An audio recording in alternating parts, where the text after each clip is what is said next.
Hello everyone, welcome back to the online platform. हम अपने online platform में शिक्षा निकेतन ने जो आपका ऑनलाइन प्लेटफॉर्म चलाया है, उस ऑनलाइन प्लेटफॉर्म में लास्ट लेक्चर में हमने केमिस्ट्री में वेपर प्रेशर की स्टेटमेंट डेफिनेशन विद एक्सपेरिमेंट किया था। अब अगला जो टॉपिक है that is the factors which effect vapour pressure. अब कौन कौन से फैक्टर्स हैं जो वेपर प्रेशर को इफेक्ट करते हैं? हम लोग बात करेंगे बेटा आज के लेक्चर में फैक्टर्स की। कौन कौन सा फैक्टर है उन सारी चीजों की बेटा हम लोग बात करेंगे। सबसे बड़ा और मेन फैक्टर जो वेपर प्रेशर को सबसे ज्यादा इफेक्ट करता है, उस फैक्टर का नाम क्या है? टेम्परेचर। रिपीट कर रहा हूं, सबसे मेन प्राइम फैक्टर जो वेपर प्रेशर को इफेक्ट करेगा दैट इज कॉल्ड टेम्परेचर। अब हम लोग ऐसा बोलते हैं vapour pressure it is directly proportional to temperature. Vapour pressure temperature के डायरेक्टली प्रोपोर्शनल है। ऐसा क्यों? अब यहां पर रीजन देख लीजिएगा, जस्टिफिकेशन के साथ करेंगे, क्रैमिंग नहीं करनी, चीज को समझना हमने।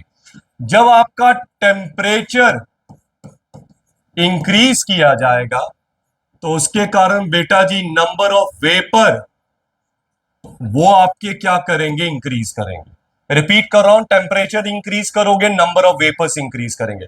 सर ऐसा क्यों? मैंने लास्ट वीडियो में आपको बता रखा है, जब आपका टेम्परेचर इंक्रीज होगा काइनेटिक एनर्जी इंक्रीज होगी। काइनेटिक एनर्जी इंक्रीज होने से मॉलिक्यूल लाइट हो जाएगा। लाइट होने के कारण जल्दी से वेपर्स के अंदर क्या हो जाएगा? कन्वर्ट हो जाएगा। जब वो जल्दी से वेपर के अंदर कन्वर्ट हो जाएगा तो बेटा ऑटोमेटिकली आपका बेटा मैं ऐसा बोलूंगा नंबर ऑफ वेपर वो क्या करेंगे? इंक्रीज करेंगे।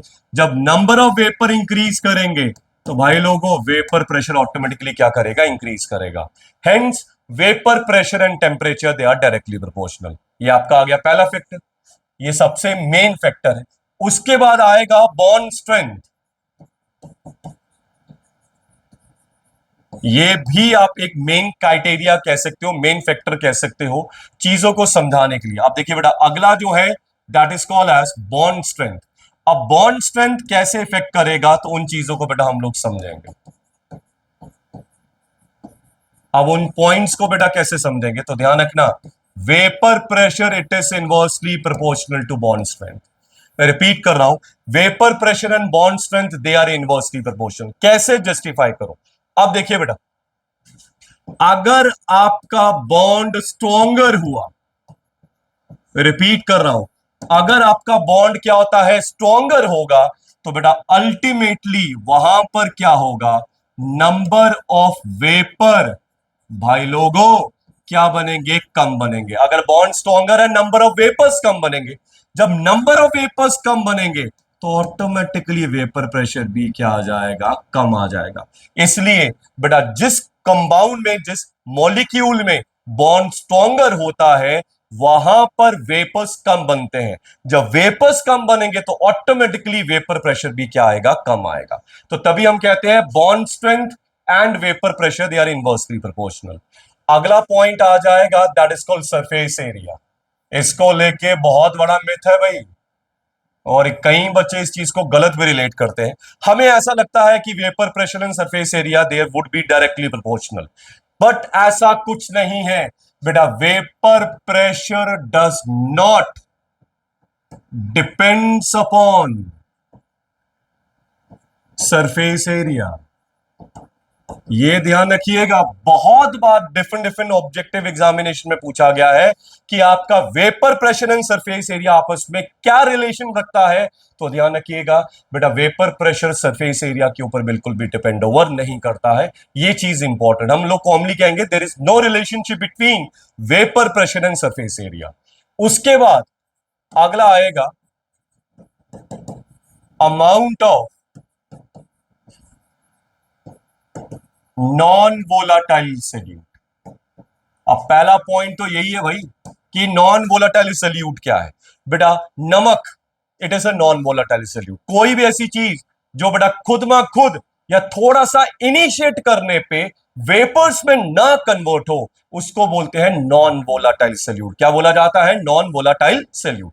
अब नॉन वोलाटाइल सॉल्यूट वेपर नहीं बनाता है, तो ध्यान रखिएगा vapour pressure it is inversely proportional to amount of non volatile solute.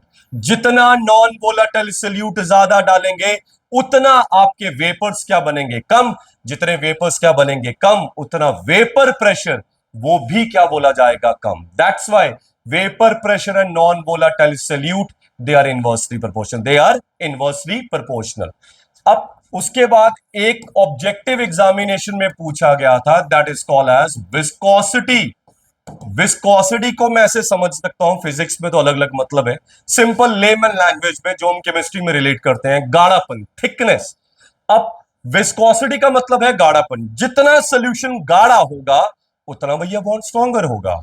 जितना बॉन्ड स्ट्रॉन्गर होगा उतना बेटा वेपर्स कम बनेंगे। जितने वेपर्स कम बनेंगे उतना वेपर प्रेशर भी क्या होगा, कम।